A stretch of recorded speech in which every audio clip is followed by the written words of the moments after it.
Welcome to the DATRE Transcripts. 5. John. George wrote, Seth, as channeled by Jane Roberts, mentioned in Seth Speaks, Chapter 17, Session 569, between 10:04 and 10:43 p.m. Quote, that there is something like a chart mapping many of the nearby systems of reality, and I hope someday in your terms to make this available. Seth mentioned this while talking about speakers and other systems of reality and how these systems merge into each other in relation to points of coincidence or coordination points. End quote. DATRE. There is something wrong with that statement. There is some confusion in the individual asking the question. There is something there, John. I can't quite figure out what it is.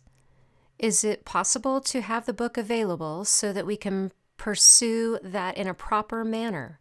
Something is not right. I cannot answer that question as it is posed at the present time. John. Yes, we have the book, and I can get that for you. DATRE. All right. Would you mind putting that down in the context of the book? Then we can answer it. John. Sure. I can do that. I'll read the whole section of the book that's included here. DATRE. All right, that will help because I cannot answer the question as it is presented. John. Now, the rules within physical reality say that objects appear to be stationary and permanent. The rules of other realities are often far different, however. The nature of mental activities will follow different lines, and continuity in terms of time will not exist. Perceptual organization will exist by the use of different psychological groupings.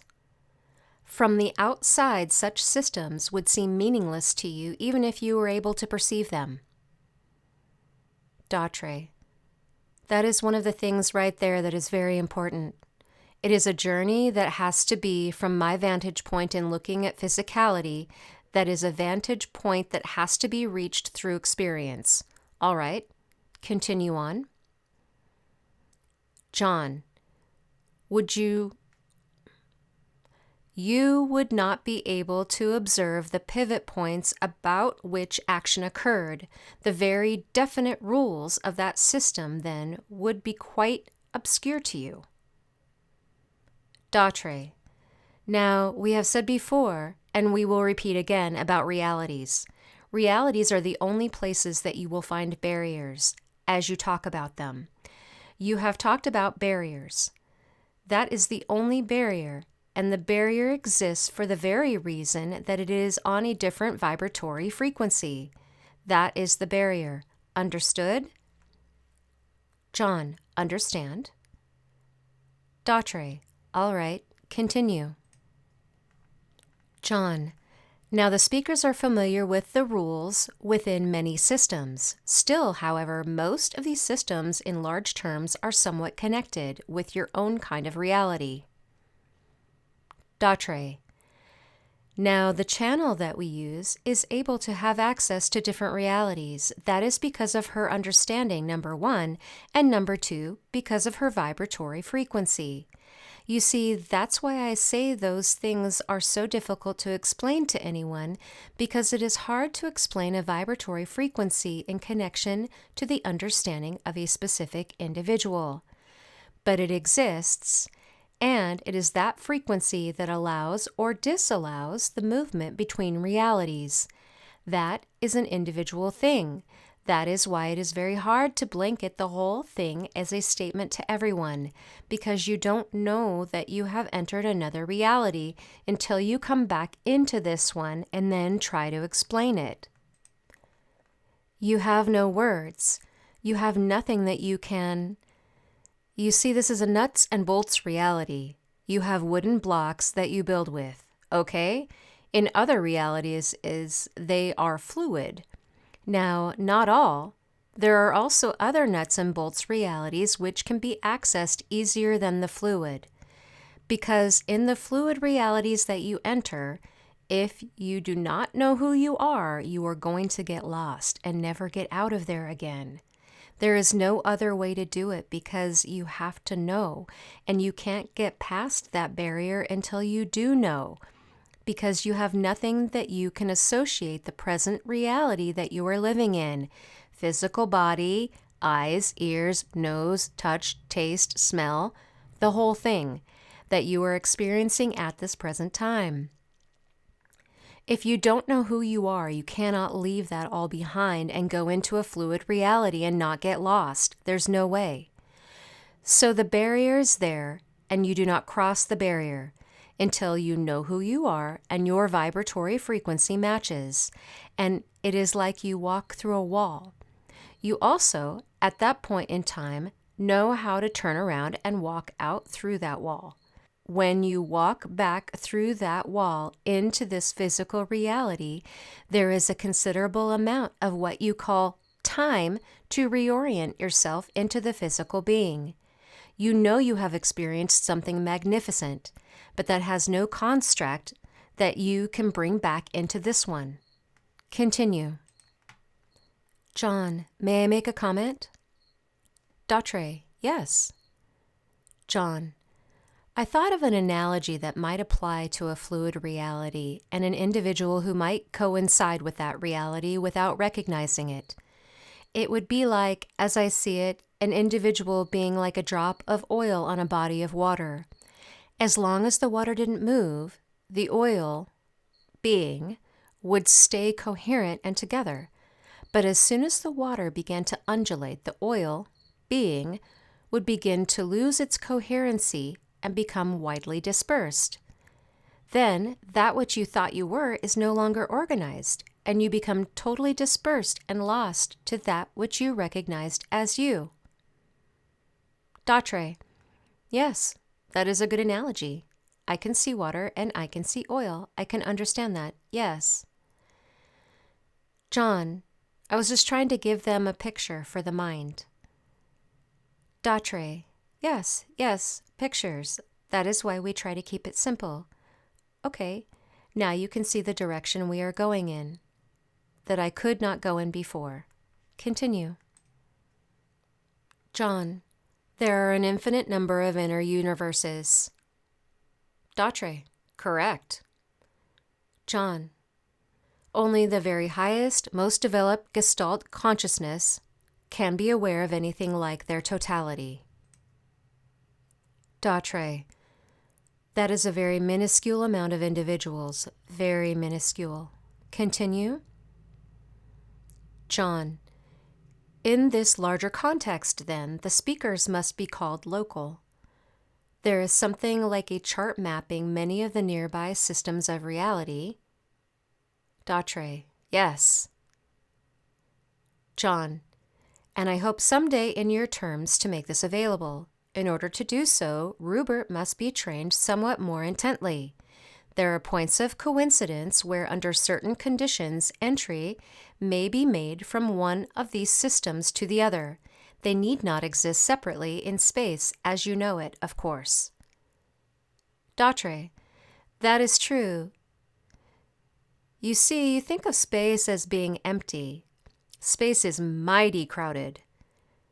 That is true. The statement is true about training the individual that he is working with. Now, now I'm confused. You said a man's name? John. Oh yes, Seth referred to Jane as Rupert. I think the entity name is what he used. Seth. Of course. Let me take over from here. I am Seth. John. I'm John. Seth. Good afternoon, John. John. Good afternoon, Seth. Seth. All right. Now Jane knew how to bridge realities. Grand experience. However, when in physicality, which is such a strong, your body's actually... I'm starting out this and then I have to change my mind. Your bodies have a certain rigidity that has narrowed itself down so tightly that the words to express are so very limited that the vocabulary cannot match the experience. It was not that Jane could not bridge realities. She did so. The difficulty is not in her doing so. The difficulties were in that she could not describe. You can't explain the unexplainable.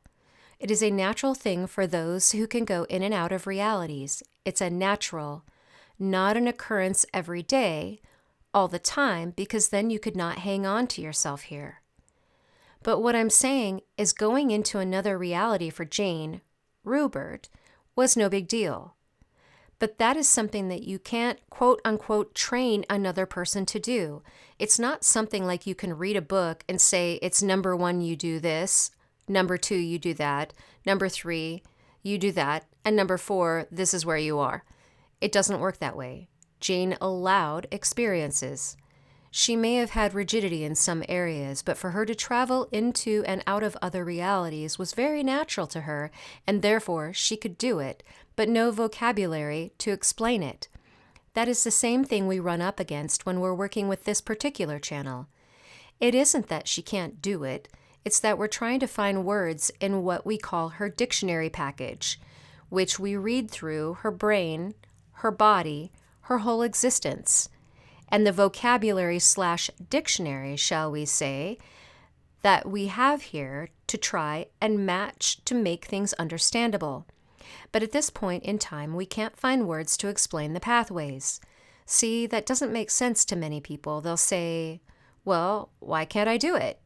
Well, it's real simple. Number 1, you haven't experienced. You haven't taken your bodies into control and said, okay, now this is what we are going to learn.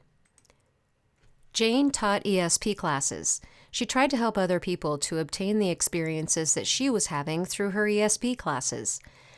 But you can only hold a person's hand so long, then you have to let them go. And either they are going to have the knowledge, and it does take knowledge. You have to understand to change the body frequency. And there is also a frequency within that which you call your mental structure, for lack of other words. And there again, see, we've got words that tie us in and we can't explain. But you have a frequency within your mental structure that allows you to access different realities. But until such time as that is bridged, then the realities are unobtainable, shall we say. John, not only do we have to bridge it, once we bridge it, we have to learn to navigate it. Seth, that is another thing. But you will find that after the first time in and out, you are surprisingly unique individuals in that you know you can do this. You do it, but you stay a very short period of time because you want to be close to that wall so you can be able to get back out again. You dip in to experience and you come back out very quickly because until you become familiar with that, then you are not going to stay any length of time. John, that's the navigating/training process. Seth, that is, and there's only one teacher, and that is you. John, that's the one trying to navigate. Seth, that is correct. That is why we have said again and again, we can hold your hand just so far. We can give you clues, indications, and everything just so far. But if you want to experience, that is your own. So I do not know if we have satisfied anyone with this explanation or not, but that is the best that can be done at this time. Because vocabulary-wise, we can't break it down small enough for understanding. Now, were we to put Jane and this channel together, should that have been the case, that we could have put the two of them together, they could have traveled together, because they both know. But that is the only time that it ever works for more than one. And that still is an individual thing. They could go from this reality into, and they would decide, let's go to X, Y, Z, and they could go, shall we say, together. But basically, it is each individual. John, well, it's the same thing in any reality, including this one. The experience is totally and completely an individual thing. Seth, that is correct. You can't go in a group. If you want to go any place outside of your own little area of physicality, you can go to your dead zone. Go in and out of that. Pick up information out of that. Bring it into this one. Back and forth, back and forth. The dead zone is your own little reality, shall we say, with a different vibration, and you can dip in there, come out of it, dip in there, come out of it, back and forth. But that is created from this physicality with the same standards as this physicality. It's just a little different vibration. All right, now, you can go beyond that point into another reality, and you have a different ball game. So we have rattled on long enough. It's been great talking to you. We'll see you again. Good night. John. Good night. Thank you very much. Seth. Yes. DATRE and Seth.